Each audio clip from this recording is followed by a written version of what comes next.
अस्सलाम वालेकुम। Okay. So hello ठीक students, है।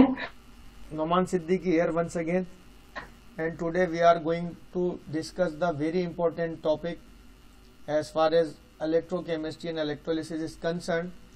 So the topic is electrolysis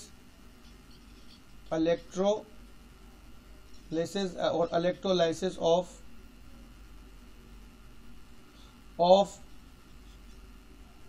copper sulfate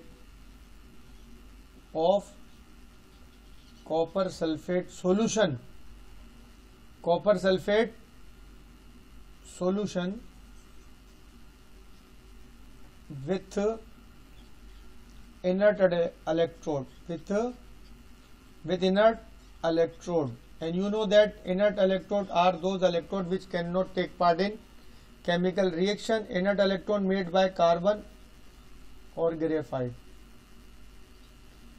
Clear? So today's topic is very important, or most of the question in your exam comes from this topic every year.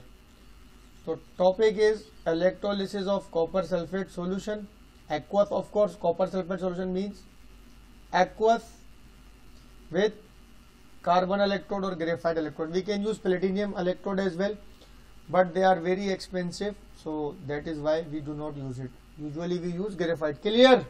यहाँ तक कोई सवाल? अब देखो बेटा, एक बात याद रखो, copper is why the question arises कि why we are going to do electrolysis of copper sulphate, what is the importance of copper in modern world. तो देखो बेटा, कॉपर एक ऐसा एलिमेंट है जो कि वर्ल्ड वाइज एक्सटेंसिवली यूज हो रहा है। कहां पर?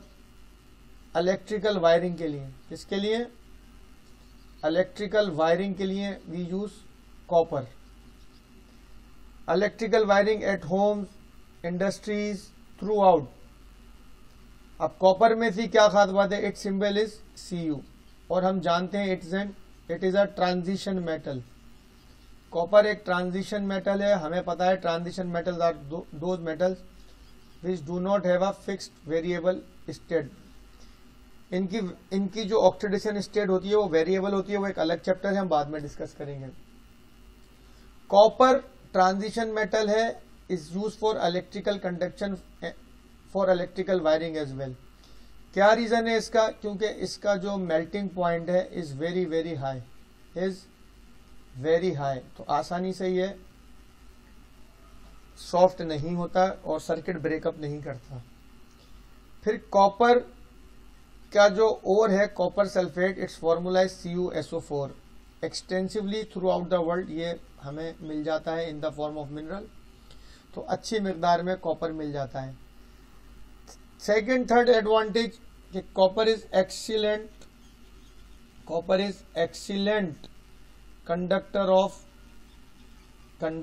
Of electricity after gold and silver. It is the third best conductor of electricity after gold and silver, and in some books it is written that it is the second one after gold. Gold is the excellent number one conductor of electricity, then silver and copper. तो देखो, जब तुम कोई machine खरीदने जाते हो, for example कोई chopper, कोई जूसर, कोई ब्लेंडर, कोई मिक्सर और जनरेटर, तो वो क्या आप सवाल पूछते हैं जब आप उस शॉपकीपर के पास जाते हैं, होम अप्लायंसेस वाले के पास? उसको बोलते हैं this machine is made, the wiring is made by copper और सिल्वर। दो चीजें यूज करते हैं, तो आप हमेशा किसको प्रेफर करते हो? The machine made by copper. वजह क्या है कि इसका मेल्टिंग पॉइंट बहुत ज्यादा है, और जब मशीन कंटिन्यूसली घूमती है तो इट लॉस्ट इलेक्ट्रॉन, और वो वायर आहिस्ता आहिस्ता थिन हो जाता है और सर्किट ब्रेक हो जाता है, जिसको कॉमन जबान में हम लोग कहते हैं मशीन जल गई। जलने से मराद ये है कि वो हीट अप होके वो थिन होके ब्रेक हो गया। कॉपर में ऐसा होता है, लेकिन it's takes time, year, 2 year, 3 years और 4 ईयर्स, लॉन्ग लास्टिंग चलते हैं। जबकि सिल्वर का क्योंकि मेल्टिंग पॉइंट बहुत कम है तो वो जल्दी ब्रेकअप हो जाता है। That is why the machines which are made by copper are much expensive than other metal. ये एक बात समझ लीजिए। इसकी वजह से कॉपर की जो लाइफ टाइम है वो बहुत बढ़ जाती है, और that is why we prefer copper. और घरों में भी हम इलेक्ट्रिकल वायरिंग के लिए कॉपर यूज करते हैं। दूसरा advantage as compare to gold and copper it is very very cheap. इंतहाई सस्ता मेटल है, extremely cheap and easily available. Second advantage as I told you, इसके बेतहाशा दुनिया में और अल्लाह पाक ने रख दी हैं, तो इट इज इजीली अवेलेबल। तो ये थोड़ा सा इंट्रोडक्शन था importance of copper in modern world. That is why it's going to be very very important topic electrolysis of copper sulphate, क्योंकि फ्रॉम दिस इलेक्ट्रोलिसिस हम इस कॉपर को प्योर भी करेंगे, from impure copper to pure copper. वो एक अलग electrolysis है जिसमें हम कॉपर के इलेक्ट्रोड इस्तेमाल करते हैं। Right now we are doing electrolysis of copper sulphate with carbon graphite electrode. याद रख लो बच्चों, जो कॉपर होता है ना Cu, in pure metal elemental state में इसका कलर होता है पिंक। क्या कलर होता है इसका? Light pink. क्या कलर होता है इसका? ये वाला। यहां पर लाइट पिंक ही नहीं है, चलो मोर कलर चेक कर लेते हैं, पर छोड़ो, मैंने बता दिया। इसका कलर होता है light pink, copper light pink. अब आपके पास जो कॉपर सल्फेट है ना, सॉल्ट आयोनिक कंपाउंड है तो सॉल्ट होगा। It's formula is CuSO4 I as I written above. अगर ये सॉलिड है, सॉलिड मतलब विदाउट वाटर, एनहाइड्रस है, याद रखें फर्क। Copper sulphate solid without water anhydride, its colour is white, white powder या सिंपल व्हाइट सॉलिड स्टेट में स्टोन्स और व्हाइट पाउडर। हम पाउडर फॉर्म में इस्तेमाल करते हैं तो व्हाइट पाउडर। दूसरी बात, अगर इसमें पानी ऐड कर दोगे तो कॉपर सल्फेट का कलर हो जाएगा ब्लू। ये देखो मार्कर मेरा, copper sulphate same formula CuSO4, but aqueous हुआ तो कलर क्या हो गया? ब्यूटीफुल ब्लू, ब्यूटीफुल ब्लू हो गया। क्या हो गया? इंक ब्लू भी कह सकते हैं आप इसको। क्या हो गया? Its colour become like this, beautiful blue. यहां से एक बात और निकल रही है, अगर आप मेरी बात समझोगे, copper sulphate anhydrous without water white, copper sulphate aqueous blue, तो this is it is also use for the testing for water. Copper sulphate क्यों यूज हो रहा है? Used for testing of water, testing of water के अगर आपको water check करना है कि particular liquid which is odourless, colourless and tasteless is water और not, few drops add in copper sulphate white. जो कॉपर सल्फेट व्हाइट को blue कर देगा वो सिर्फ और सिर्फ क्या होगा? वाटर। तो ये टेस्टिंग ऑफ वाटर भी अभी आपको जल्दी से समझा दी। अब हम सिस्टम बनाएंगे इलेक्ट्रोलाइसिस, जो कि हम कर रहे हैं रेगुलर फ्रीक्वेंटली, आज स्पेशल है तो जल्दी से बताते हैं। ये आपका electrolytic bath, electrolytic tub. Student यहां तक कोई बात, कोई सवाल, कोई क्लियर? ईच एंड एवरीथिंग देख लो। कॉपर का इंट्रोडक्शन भी दे दिया, कॉपर सल्फेट के कलर भी बता दिए, क्या इसकी इंपॉर्टेंस है और कॉपर सल्फेट क्यों यूज होता है वाटर की टेस्टिंग के लिए। Any question from your side? Yes अलीजे? हेलो? No question? आवाज आ रही है आपको?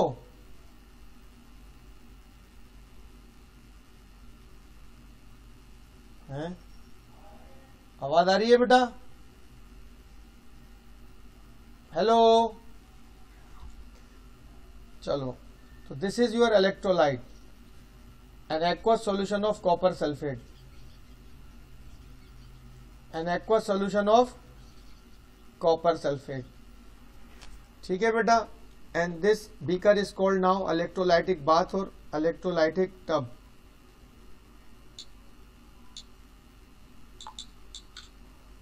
ठीक है? तो this is electrolytic bath, electrolytic tub. दो कार्बन के इलेक्ट्रोड लगाते हैं। ठीक है? This is carbon electrode, this is our battery, source for electric current, this is wire, its charge become, this is cathode, this is anode।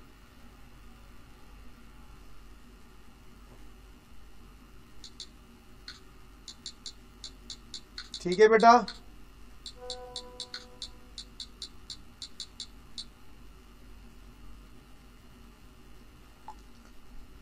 ठीक है, now students any question from, यहां तक कोई सवाल, कोई जवाब?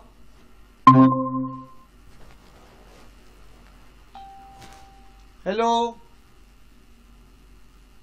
What happened?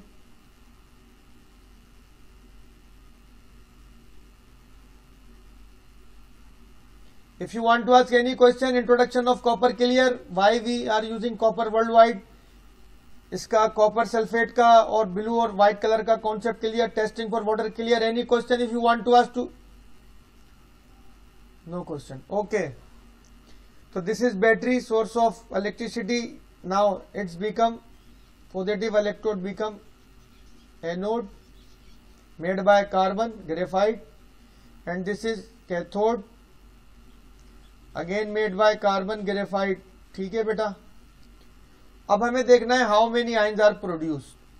तो 4 ions are produce as usual, copper 2+ aqueous from salt, sulphate charge 2- aqueous from copper sulphate salt, then water and then hydroxyl from water, hydrogen and hydroxyl from water, aqueous ion.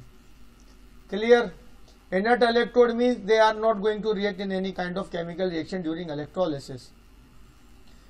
ठीक है, हमने यहाँ पर water use किया है solution में, water solvent है तो एक्वस सॉल्यूशन है। अब देखो होगा क्या, usually as usual positive ions, both positive ions copper and hydrogen goes to cathode and sulphate and hydroxyl goes to anode.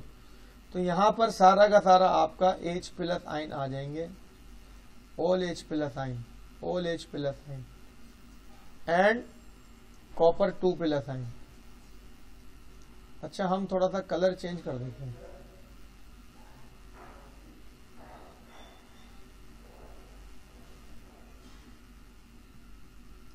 हम हाइड्रोजन आयन को दिखाते हैं येलो कलर से ताकि आपको समझने में आसानी हो जाए। यहां सारे आ जाएंगे hydrogen ion, positive hydrogen ion move to cathode, and pink colour copper 2+ ion भी यहां सारे के सारे कैथोड पर। जस्ट लाइक इन दोनों के दरमियान में कोई रेस हो रही है ओलंपिक की, गोल्ड मेडल की रेस है, कॉपर भी पहुंचेगा कैथोड पर और एनोड भी पहुंचेगा, और वो कॉपर भी पहुंचेगा कैथोड पर और हाइड्रोजन भी पहुंचेगा कैथोड पर। अब एनोड पर भी रेस लगेगी, एनोड पर पहुंचेंगे OH- ion and sulphate minus ion, OH- ion and sulphate minus ion. ठीक है बेटा, ये अब कैथोड पर रिएक्शन क्या होगा एट कैथोड। देखो रिएक्टिविटी सीरीज अगर आपने याद की हो, और हमने आपको बताई थी रिएक्टिविटी सीरीज में, which is reactive metal, copper is reactive और हाइड्रोजन इज रिएक्टिव। याद रख लो, according to reactivity series of metals, hydrogen are more reactive than copper. और हम जानते हैं कि जो रिएक्टिव पॉजिटिव आयंस होते हैं वो डिस्चार्ज नहीं होते, उनके बदले instead of them lighter copper ion will be discharged. तो देखो इक्वेशन क्या बनेगी, कॉपर +2 आयन जाएंगे एक्वस, वहां से कैथोड से विल गेन 2 इलेक्ट्रॉन्स, और ये इनर्ट हो जाएंगे अनरिएक्टिव, कॉपर का चार्ज 0 हो जाएगा। ठीक है, और ये हो गई रिडक्शन। कैथोड पर हमेशा रेड कैट याद है, +2 to 0। Any question? Aliza, any question? Other students, any question please? No, sir, clear. Everything is clear? At cathode, 2 ions migrated, copper and hydrogen. Hydrogen is more reactive, so remains in the solution. We have already discussed and know that reactive positive ion or reactive metal does not discharge. Instead of them, less reactive metals discharge, तो copper is less reactive than hydrogen, तो would be discharge, और वो वहां पर stuck हो जाएगा। हम ये कार्बन का कैथोड निकालेंगे और इसको स्क्रैच कर देंगे। याद रख लो, H+ ions remains in the solution. ये आगे काम आएगा, क्या काम आएगा बताते हैं। रिमेन्स इन द सॉल्यूशन, ये तो हो गया आपका कैथोड का मसला हल। अब आते हैं at anode, what's going to be happen at anode. I told you sulphate 2 minus aqueous ions and hydroxyl minus aqueous ions migrate or move to anode. Ion move to anode. अब यहां पर उल्टी गेम है. Metals में क्या होता है, reactive metal does not discharge instead of less reactive metal, और यहां पर क्या होता है, more reactive non metal discharge. अब याद रख लो एक बार, 2 आयंस हैं during electrolysis, 2 ions which never never never never discharge. वो आयन कौन कौन से हैं, sulphate ion and nitrate ion. ये कभी भी डिस्चार्ज नहीं होते. कोई मर्जी इलेक्ट्रोलिसिस हो, कोई मर्जी करंट हो, जो मर्जी इलेक्ट्रोड लगा दो, सल्फेट और नाइट्रेट नेवर नेवर डिस्चार्ज. तो भाई सल्फेट डिस्चार्ज नहीं होगा, तो remain in the solution. Sulphate ion remain in the solution. Hydroxyl move जाएंगे. तो कल हमने क्या पढ़ी थी इनकी, hydroxyl ion aqueous move to anode, converted into water and oxygen, converted into water and oxygen gas by the gaining of 4 electrons. तो देखो यहां पर आपको एनोड से क्या मिलेगी, ऑक्सीजन गैस. क्या मिलेगी, oxygen gas. In some time what happen, ये ऑक्सीजन कार्बन के एनोड से रिएक्ट कर जाती है और कार्बन डाइऑक्साइड में कन्वर्ट कर देती है. लेकिन ये जब होता है जब बहुत हाई टेम्परेचर और हाई प्रेशर पर काम हो रहा हो. यूजुअली नॉर्मल प्रैक्टिस में ऐसा नहीं होता. तो ऑक्सीजन मिल जाएगी, यू विल कलेक्टेड, और फिर हम उसको ऑलरेडी पढ़ चुके हैं उसके क्या क्या यूजेज हैं, क्या क्या नहीं है. तो देखो बेटा फायदा क्या हुआ, कैथोड से प्योरेस्ट फॉर्म ऑफ कॉपर मिल गई आपको, प्योरेस्ट फॉर्म ऑफ कॉपर मिल गई. इसका कलर क्या होगा, pink. As I told you, pink colour का डिपॉजिट आ जाएगा कॉपर का, और वो आप स्क्रैच कर लेंगे. एनोड से आपको मिलेगी ऑक्सीजन, और आप उसका अलग वो उसको आप जो भी इस्तेमाल करें. अब सोल्यूशन रिमेन्स, सोल्यूशन में क्या बचा, सोल्यूशन रिमेन्स. 2 चीजें बची थी सोल्यूशन में, H प्लस एक्वस आयन बचे थे और सल्फेट 2 माइनस एक्वस आयन बचे थे. ये आपस में रिएक्ट कर कर क्या बना देंगे, आपका जो सॉल्यूशन है वो लिटिल बिट सल्फ्यूरिक एसिड हो जाएगा, एसिडिक हो जाएगा, H2SO4 एक्वस बन जाएगा. इसका प्रूफ क्या होगा, जैसे ही आप इसमें ब्लू लिटमस पेपर डिप करेंगे, become red, it shows the remaining solution become acidic due to the traces presence of sulphuric acid. Traces of sulphuric acid, ये एसिड कौन सा हो गया आपका, बैटरी एसिड, सल्फ्यूरिक एसिड. ये जनाब आपका थोड़ा बहुत छोटा मोटा एक सल्फ्यूरिक एसिड के ट्रेसेस तैयार हो जाएंगे एक्वस फॉर्म में, जो कि ब्लू लिटमस पेपर को. तो 3 प्रोडक्ट मिल सकती हैं आपको. 2 प्रोडक्ट तो श्योर शॉर्ट है, कॉपर प्लस 2 कॉपर मिलेगा प्योरेस्ट फॉर्म में, पिंकिश डिपॉजिट, ऑक्सीजन मिलेगी, और आपका रिमेनिंग सॉल्यूशन एसिडिक हो जाएगा, जिसको आप घर में जो छोटी मोटी बैटरीज होती हैं यूपीएस की, जनरेटर की, उसके लिए इस्तेमाल कर सकते हैं. तो this is the all about the electrolysis of copper sulphate using inert electrode, carbon electrode. If you want to ask any question, you can. जी सर, एक क्वेश्चन था.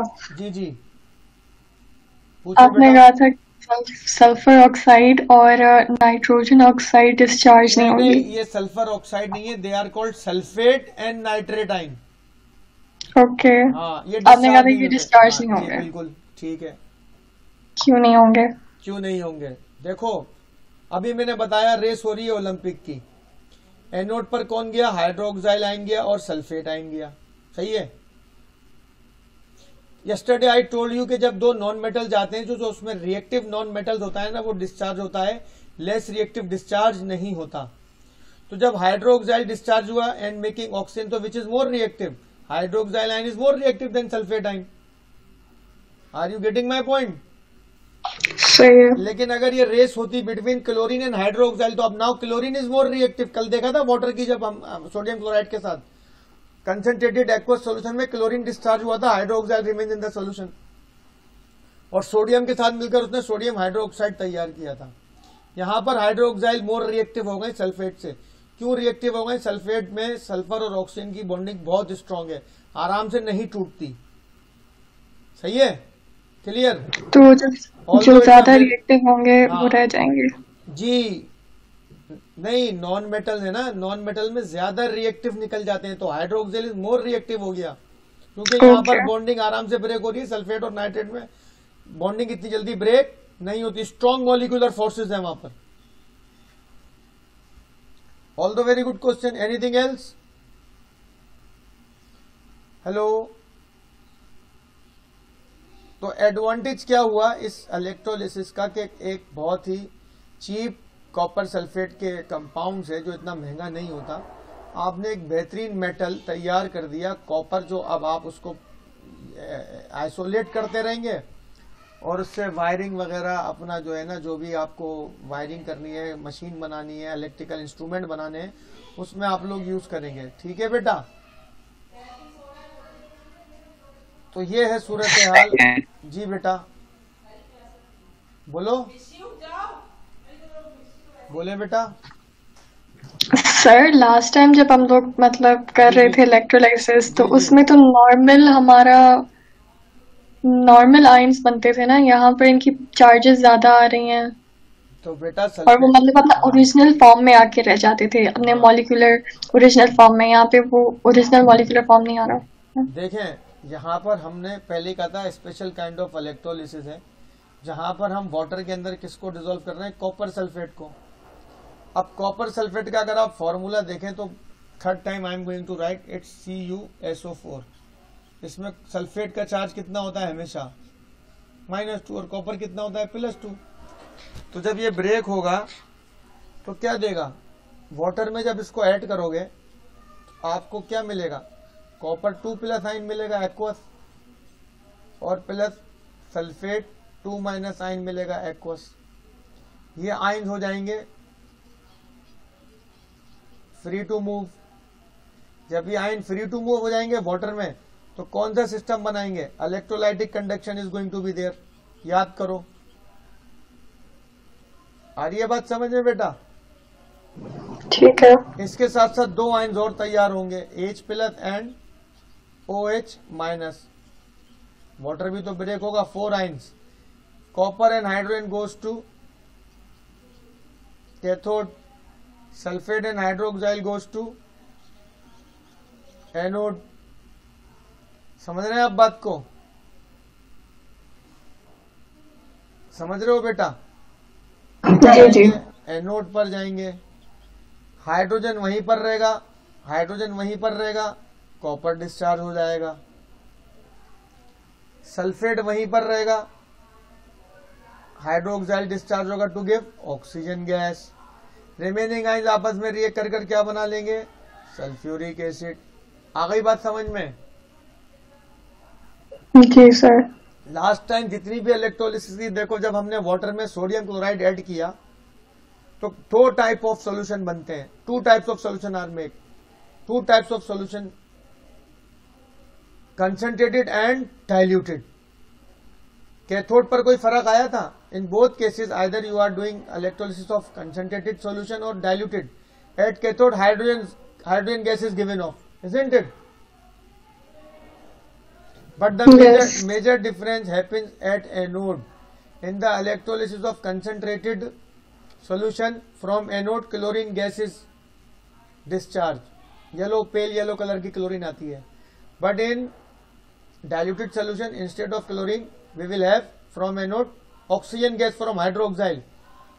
और ये यही इक्वेशन थी, याद करो.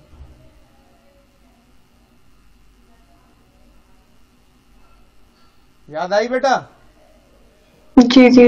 हाँ, अब यहां पर भी एग्जैक्ट ऐसे ही हुआ. When you add white powder of copper sulfate into water, the solution become blue.